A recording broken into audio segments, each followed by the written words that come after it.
This episode of the Media Leader podcast was edited by our production partner, Trisonic. For a full range of audio media buying and creative services, including podcast production, check out trisonic.co.uk.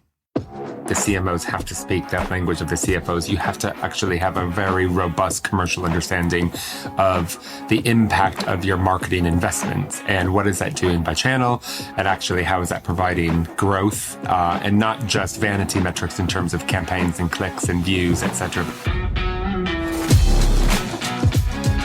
Hello and welcome to the Media Leader podcast. I'm Ella Sagar, and today I'm delighted to be joined by Tony Miller, the new chair of the Data and Marketing Association, Europe's only trade body, I hear, for data and marketing professionals, with more than 27,000 marketers across 700 organisations. Is that right, Tony? That's correct. Yeah. So thanks so much for joining me. Thanks for having me. And now is a time, I think, when data and marketing have never been more intertwined. And this has also come with concerns about privacy, about data overload when you're trying to plan campaigns. And so I guess my first question to you is, you've been involved in the DMA for a while before becoming chair. What have been some of the biggest changes that you've seen during your time with the DMA? Yeah, absolutely. I like to say the DMA is in my DNA because I've been with them for so long in various guises. So I've seen kind of their evolutions and their role within the marketing community to really champion that intersection between data and marketing, and the ability to unlock opportunity within that and insight to support campaigns through the funnel of brand activity. And there has been a lot of change, rapid change over the last few years, as you can imagine, and are involved with yourself. But I think I've seen, since I think pre-COVID, people were looking to be on this digital transformation journey, but I think COVID has expedited that, to the nth degree. And beyond that, to really kind of get their house in order, to kind of really actually to understand what digital first means, to understand what it takes to actually have plans and programs that are going to run at speed and be agile in terms of their thinking and their creativity and their understanding of what data can unlock. Also coupled with platforms that they need to be able to run all of this over. So I think when then you layer on the speed in which things are changing for the industry, but then the complexities that sit around us in terms of consumers, in terms of where they're thinking, their skepticism on kind of what brands are doing and with their data, but just in general, their need to understand value and vision beyond just that, the purchase power of a brand, what they're doing in sustainability, what are they doing around their vision and their mission, and also the rise of competitor sets. I think there's the proliferation of competitors coming every which way and left, and I think brands have to be on their utmost guard to be able to respond, tackle, stay in front of all that. So if you couple all of that with cost of living crisis and issues that are politically around us on a daily basis with, war and the constant conversation around new government, I think there is a lot of upheaval. So the one thing that we know that can stay straight within that is how we use data and measurement to unlock opportunity and insight to create really best-in-class campaigns that brands can hold their hat on to grow, both from a business point of view, but also from their bottom line sales point of view. So that's a whole raft of changes, and not just in your kind of company and your workflow, but how a brand is perceived by consumers, how it's accessed, so much change. And I guess to flip the question a little bit, so you're saying data and measurement would you say that's the thing that has stayed the same? What's the constant? I think I think what's stayed the same is unpacking data and using measurement in an intelligent way. So I think measurement has evolved and the proliferation of data has evolved, but there's always been that conversion of the two, and that's been a constant I've seen over the last 20 plus years that I've been in this business. Is those businesses that can collect and store their data, understand their consumers in a way that actually unlocks insight, unlocks opportunity, unlocks business ideas, and translate that into meaningful campaigns, win and grow for the long term. Yeah, and I guess Do you think that's been a bit lost? Like that, there is so much data now available more than before. Do you think that's something that it's seen as an either or, kind of data or creativity? I think that's something I ask because it's something that was coming up at one of our events where, advertising and marketing at its heart should be creative. Yeah. But I wonder if people aren't seeing data as a way to unlock creativity. Yeah, I think, there's both sides to, I think, that story and that coin. I think they can live harmoniously together and work really well together. I think there is that the phrase paralysis by data, and that can happen if you don't really understand what data to really use and what data is actually meaningful. So you can not all data is going to be unlock a brilliant creative, and data can't replace creativity. It has to enhance creativity. I think we still need really good creative ideas that are standalone ideas, but they ultimately have to be baked in insight. They have to be baked in customer research. They have to be baked in consumer data ultimately. And so data needs to help tell that story of what of good, solid creative. And I was wondering, so as a chair of this huge trade association, what do you think are going to be your big focuses going forward? Yes, very. I've got a lot to do. A lot to do. I've got a lot to do, and I think, as I mentioned earlier, I think the industry is changing at the rate of knots. As we know, perceptions of marketing, and particularly in the boardroom, have changed dramatically, and there's a lot of pressure on senior marketers today to know and do everything and actually have that same kind of conversation that is happening in the boardroom. And for me, marketing impacts everything we touch. It touches our people, creativity, our ethics, our technology, and our members actually can help power this evolution through the resources that we provide. We've got an nth number of resources that sit behind us. The relationships we build, the community that we actually have, amongst the 27,000 members, and then how we actually represent the consumer and ourselves to the government and actually champion the consumer's rights ability, kind of in that DMA code that we represent. So, yeah, I think the DMA is best placed to be the voice of the industry. We are everything we do is by the industry for the industry, and all of our resource actually help equip our marketers to be able to speak that language in the boardroom and actually help drive the agenda. That boardroom element is interesting. I know Ian Whitaker, who's an analyst, says that CMOs need to speak the language of the CFO. And it's interesting that you mention the pressure. It's not just on marketing budgets that you would see in your kind of AA walk reports and that sort of thing, but maybe the pressure on how to make sure that marketing is not seen as like a cost, but as an investment for future. And so senior marketers have more channels than ever to try and justify spend on, and rising costs and of all of these different areas that they might want to get involved in. And that must be quite a difficult job to try and justify, especially when it's a very difficult macroeconomic environment. Do you think marketers are the hardest time ever to be a marketer? I do. I think the pressure to be everything to everybody is we have not seen it at this level before. And I think, to your point, the CMOs have to speak that language of the CFOs. You have to actually have a very robust commercial understanding of the impact of your marketing investments and what is that doing by channel, and actually how is that providing growth, and not just vanity metrics in terms of campaigns and clicks and views, et cetera, but actually how is that laddering up to really true changeable business metrics that are actually driving stakeholder value in the business. And I think traditionally, marketing has been that one area where it felt maybe slightly fluffy or slightly kind of ability to kind of chop and change things without direct impact. But I think what we're seeing is that marketing investment has a direct impact on business growth. And actually, if done right, and through that full funnel of activity, it is the savior of a lot of businesses in terms of reaching new audiences,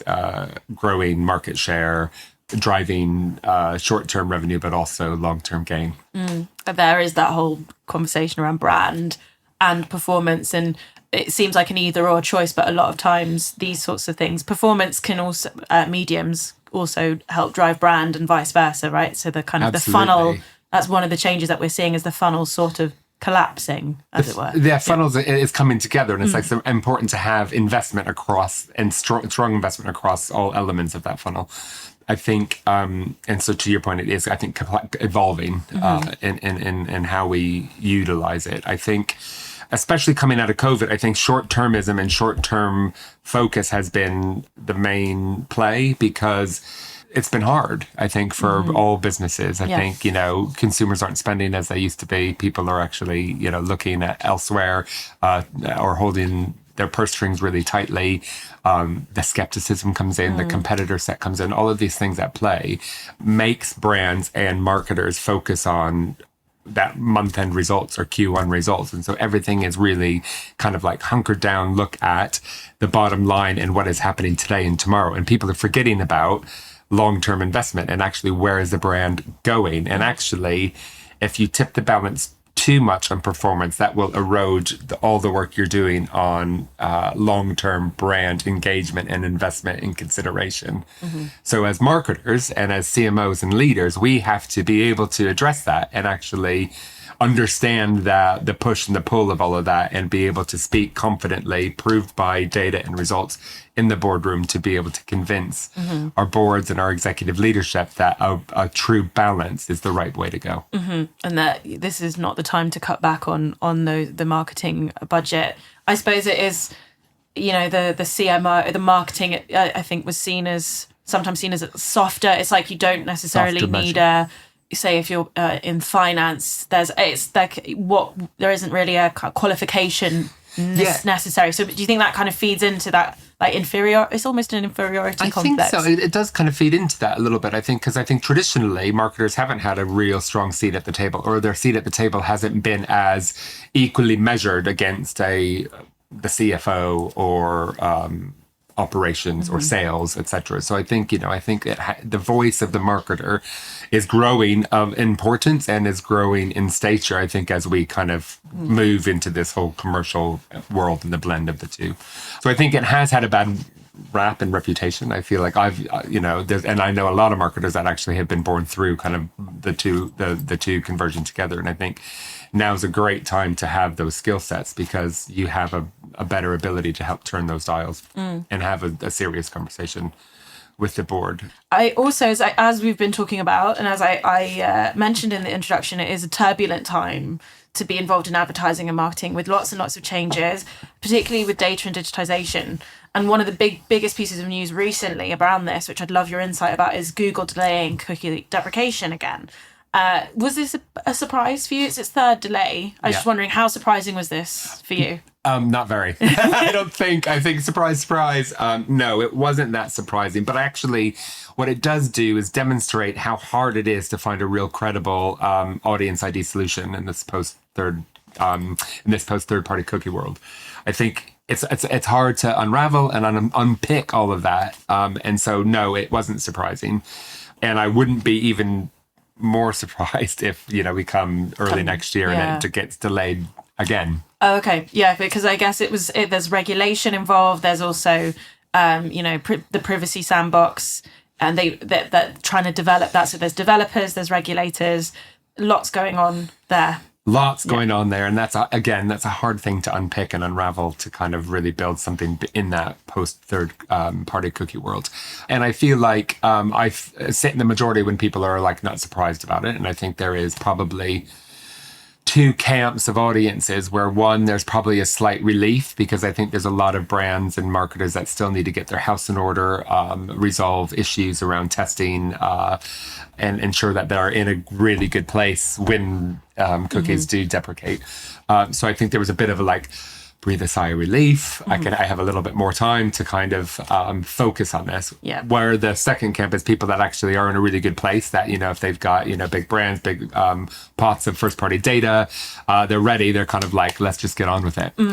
So I feel for both. I think it's good that there is more time for a majority of our businesses to get their act together, because I think a lot of brands will be surprised if when it does happen. Yeah, what they don't want need to be do. caught They don't wanna be unawares, caught unaware. whether you're a media owner or a brand or a marketer. And I'm interested, when you're talking to members, like how many fall into each camp of relief, or roughly rough split relief, or oh well, we're already kind of prepped. So yeah, I kind of want to, I mean, I don't know. I think it's probably about a mix 50-50 really, because I think it depends on the maturity of the brand, the size of your brand, how much first party data you have, whether you've kind of been steeped in collecting first party data just because of the industry you're in, whether that's retail or charity sector, for example.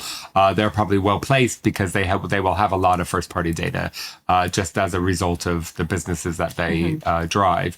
Whereas some other ones, in the FMCG world or others may rely so much more just on the cookie data and less about their own ownership of first party data, may need a little bit more time with that. So I think for me, it's about how do all brands and businesses really focus on that data collection, so that actually you're going to be on the right side of the equation if you know more about your consumers. And in order to really feel good about that from a cost perspective and kind of a opportunity perspective, the more first party data we do have, the better off you'll be. I think for myself, starting in this job, I think one of the first stories that I mentioned in my interview was, I'm following this story about Google's cookie deprecation, and the fact that nearly 3 years later it's still kind of going on, and there's still news coming out about it. And one of the other things that is coming out, the data clean rooms, first party data, retailer data, lots of different solutions that marketers might be able to use, but it's all because there's so many options, it's quite hard to know where to start. So I wonder what your advice for marketers would be, or when they're looking at this alternative IDs and things, like what kind of coming up in conversation, what are people leaning towards? Yeah, absolutely. So I think, and again, the DMA is best placed in that with their conversions of kind of understanding data, marketing, and measurement, because I think the key piece here is having a full understanding of how we're going to measure our performance and our audiences in a post third party cookie world. I think we're educating and trying to work with members to ramp up their first party data capabilities directly, so that you actually can build your own CRM systems that actually will be able to help you collect, store, utilize, segment data that then can be automated and kind of sent out campaigns, and then layered in with that opportunities around geo-targeting and just audience data that you can layer on and match against kind of your first party data. But it's actually then ensuring that you have attribution models in place, or can build those in-house, or work with suppliers that can do attribution, modeling, geo-targeting, brand measurement is going to come back into kind of real light in terms of like how we look at pre and post campaign around brand measurement. So it's a mix of all of the above. We aren't aligned to anyone specifically, but we're there to help guide, educate, and provide resources and bring in the right suppliers. And I guess it depends on the brand, like what your data pool looks like, what you need from your data. And I think we've been seeing is a resurgence in modeling, which maybe had gone out of fashion a bit.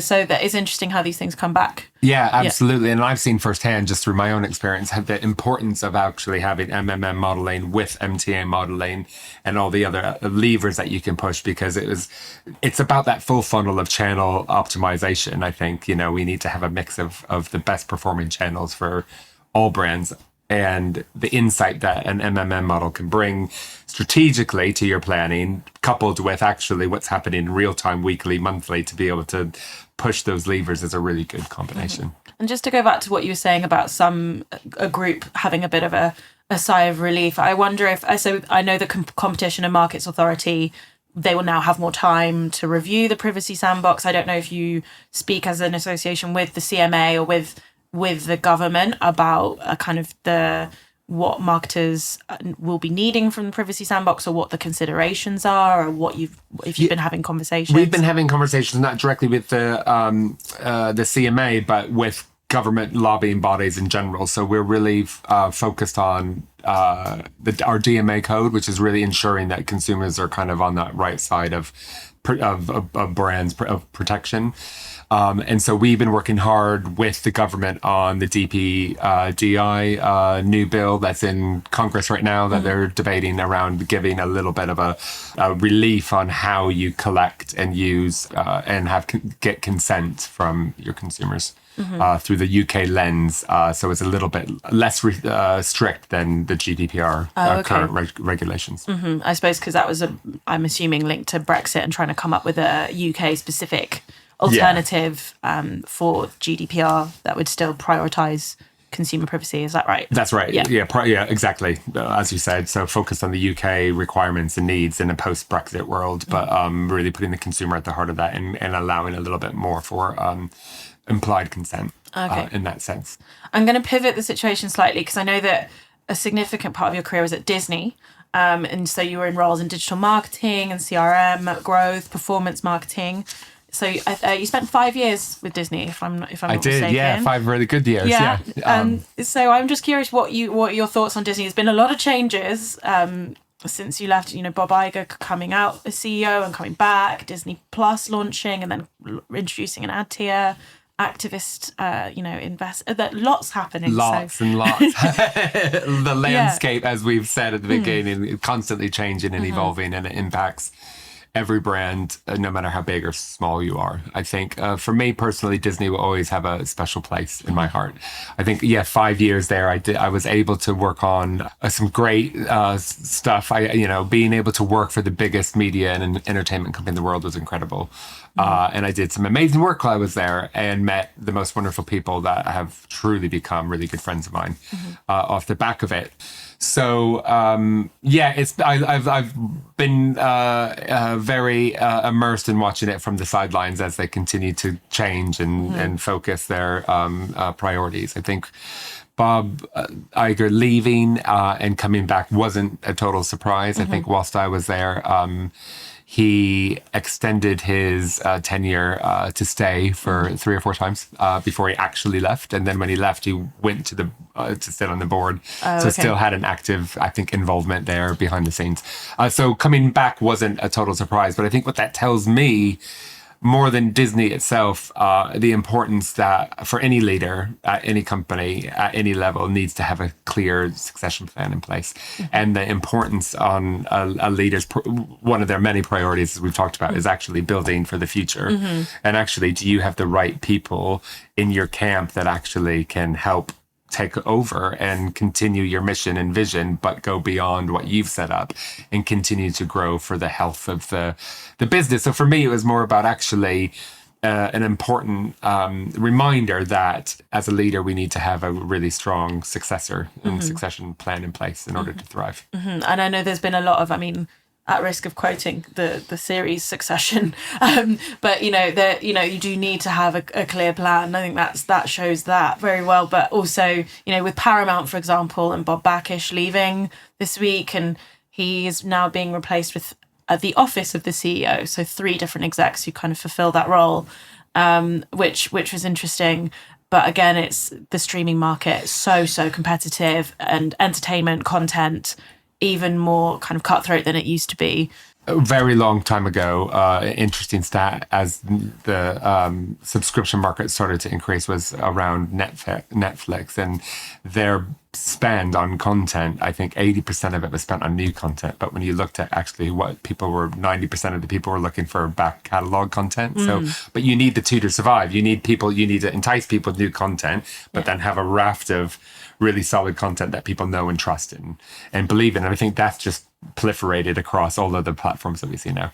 And it's changing, and consumers' needs are changing. And I think, so again, not surprising that Disney is introducing a ad tier subscription level. And I think that's a great move, I think, because I think not everybody's going to want cost of living. Again, people are focused on what they're tightening their purse strings and the proliferation of so many places to watch content. I think people are going to be choosy. So actually having choice in that matter is smart and important for people. It seems like so Netflix introduced their ad tier, and then Disney Plus has come through, but they did have Hulu before. Yes. So they kind of have that experience. When we all of the Fox content's on the UK. Yes, of side. course. Yeah. And then Amazon Prime Video most recently, and kind of a different approach with defaulting everyone to an advertising funded experience, and then you pay extra for ad free. So I just find it fascinating that they all had slightly different communications as brands around those introductions, and slightly different strategies. And I'm sure that and it's being honest. I think, and that's a good example of a brand having to be upfront and honest, ahead of time with consumers, to give them that choice to then be able to make decisions in terms of what their recurring bill is going to be. But I think, and also it gives a good opportunity for brands. I think the whole ad funded model is important for brands to actually have access to audiences at scale, so that brands can partner and grow on those platforms. Having it so kind of siloed around no advertising was hard, I think, for opportunities for brands to get in. But so this opens that playing field up. Yeah. And I guess a question mark over, there are so many different streaming players now, like with who might consolidate with who. I know Rita Ferro, who's VP of advertising at Disney, was speaking at one of our events in December, and she said you will see the consolidation pretty aggressively going through this year. Yeah. But I think it's just because content is so expensive to shoulder that cost on your own as a player. But maybe Disney is a different situation because it's as you say, such a big. It is a big machine, but I think they've also seen issues around viewership and subscription rates and quality of content. I think it's a struggle if you want to have theatrical releases and then really good quality content that's on the subscription service, and how you balance that, and how do you get bums on seats and still have a live experience in cinema versus the quality and the comfort that you may have at home watching really good content. And I think what we've seen, not just Disney alone, but I think the quality potentially has eroded a bit in terms of, because there's that need to create fast-paced content. So we have so much of it, but would we say it's all good? Don't know. There is some good stuff out there, but I think at the sake of a lot of stuff that's being made, that's being forgotten, but being spent, money has to be spent on. I think when I've been speaking to people in the TV world, it's kind of reached a point of there's too much to watch, so there might be maybe dialing back on producing content and trying to space these things out. But I don't know. Less is more kind of thing. I hope so. I think, and that whole idea of players consolidation, I think that's definitely going to happen. So I completely buy into what Rita was saying there. I think that's something we need to watch. And I think, there's speculation all around, but I think there is going to be consolidation. I think there is a need for less is more, as we talked about, and really focusing on that quality content, so that people really can immerse themselves and enjoy it. I mean, who knows? I mean, you could be coming back to aggregator, like we had back in the day, just one place that actually serves up all the content, and you know exactly where to go, and then you can just pick and choose the content without having to pay for every single platform. Because it does get quite expensive. I think most households on average can support about 3 services. But there is this trend of people cycling in and out. So they might sign up to one service for a month and watch what they want, and then stop, and then start again and kind of dip in and out. So that's a new-ish. It's not, I mean, for kind of with my subscription hat on, I've seen that quite a bit. It's that whole people going in, testing, lapsing, coming back, literally deal hunting. So actually did then brands erode their offering because it's just kind of a race to the bottom, because you just need to kind of like offer. And price cut. And price cut versus actually you're paying for quality, and you're paying for good content in this case, so it's worth the pound sign. I think, it's a big issue. Yeah. And the other thing I didn't actually mention about Disney was, and thinking about planning for the future, was its investment in Epic Games, which was always quite a headline. I think it was about $1.5 billion And so the whole gaming and Disney alignment is quite an interesting one. A very interesting one, because I think it then opens up a different universe of audiences and connections of content with gaming. And actually there's a real nice blend, I think, of storytelling, I think, that can go beyond just kind of that piece of content.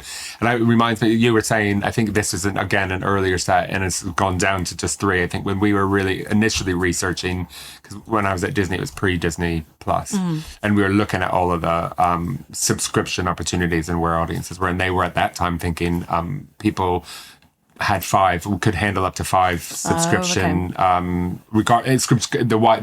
most general position on subscription, so not just content subscription, just like 5 subscription products at any one time. So the fact that it's gone down to 3 kind of shows the state of the union, I think, in terms of where people's minds are in terms of what they were willing to pay for. Yeah, I think then it is always interesting to see how subscription and advertising are sort of balanced, and it's something I guess we'll be keeping an eye on going forward.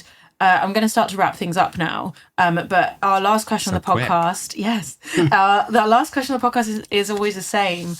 We love to know on the Media Leader, why are you passionate about media? Why am I passionate about media? How long do I have? I love it because I think it is all about, it gives you kind of insight into people. It gives you insight into what consumers are thinking, doing, saying. You get real-time results, I think, in terms of like your reach, and you know what works and what doesn't quite quickly, and you can kind of change, evolve, adapt. I think all of that, I think that it's just a really rich landscape of understanding insight, understanding creativity, understanding language, understanding what makes people tick and what makes people respond. Okay, great. Thank you so much, Tony, for joining me. Thank you. It's been great. Thanks. Thank you for listening to the Media Leader podcast. This episode was edited by our production partners, Trisonic. You can find and listen to all our episodes on our website at themedialeader.co.uk or wherever you get your podcasts. But just remember, please do subscribe to be notified when we release our next episode. From all of us at The Media Leader, I'm editor Omar Oakes. Our executive producer is Jack Benjamin. See you next time.